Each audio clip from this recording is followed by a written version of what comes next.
All right, slow carb diet. What is a slow carb diet? Slow carb diet to me is probably the best solution for most people's health and fitness goals. I've been living on slow carb diet and slow carb nutrition for over 5 years, 6 years now. There's five main rules to the slow carb diet.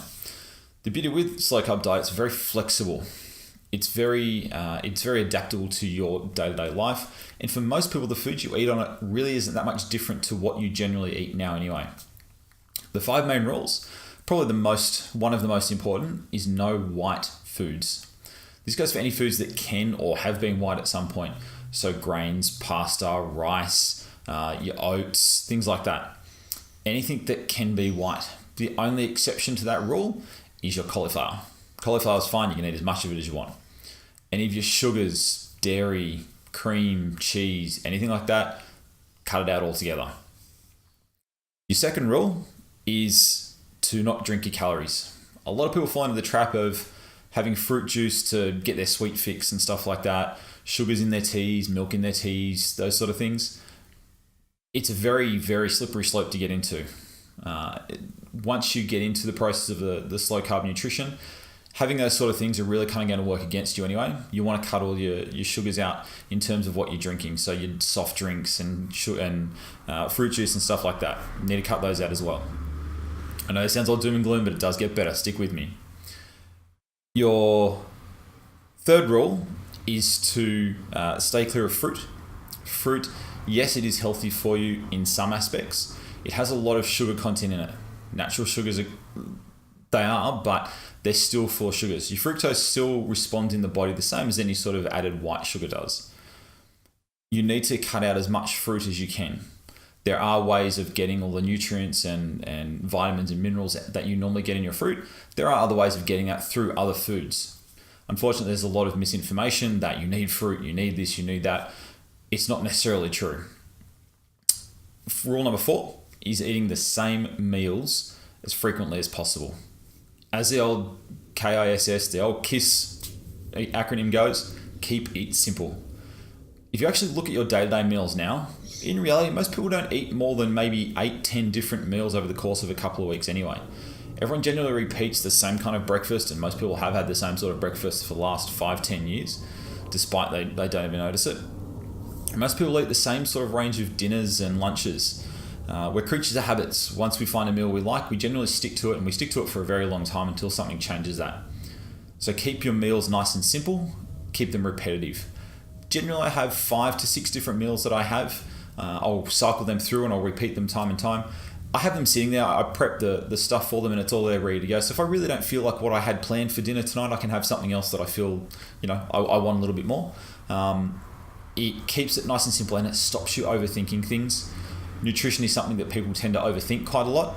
Keeping it as simple as you can, keeping out as much of the garbage and as much of the overthinking and all the rubbish that surrounds nutrition, keep as much of that out as possible, is going to guarantee a lot more success. The fifth, and probably my favorite rule, is take one day off a week. We all know this is cheat day. Cheat day on slow carb nutrition is no holds barred.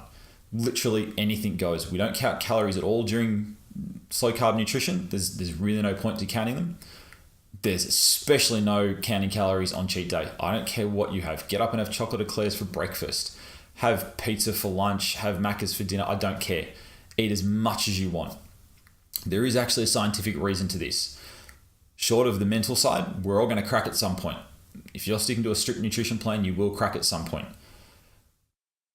Having that planned into your weekly pattern and allowing yourself to cheat mentally keeps you able to stay clear and stay tight on your nutrition during the week, and making sure you stay nice and strong during the week.